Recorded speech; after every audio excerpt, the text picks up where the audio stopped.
اعوذ باللہ من الشیطان الرجیم بسم اللہ الرحمن الرحیم۔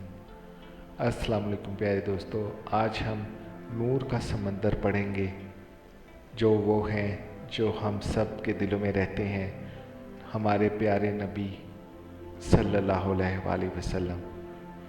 حضور نبی کریم صلی اللہ علیہ وآلہ وسلم نے ارشاد فرمایا کہ اللہ تعالیٰ نے ایک ایسا فرشتہ پیدا کیا ہے جس کا ایک پر مشرق میں دوسرا پر مغرب میں ہے، سر عرش کے نیچے اور دونوں پاؤں ساتویں زمین کے نیچے ہیں، اور اللہ تعالیٰ کی مخلوق کے برابر اس کے پر ہیں۔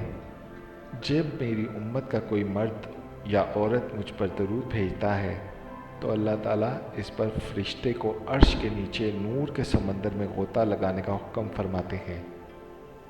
وہ اسی وقت غوطۂ زن ہو جاتا ہے اور باہر نکل کر اپنے پروں کو جھاڑتا ہے، تو ہر پر سے ایک ایک قطرہ گرتا ہے، اور اللہ تعالیٰ ہر قطرے سے ایک فرشتہ پیدا فرماتا ہے جو اس بندے کے لیے قیامت تک دعائے مغفرت کرتا رہے گا۔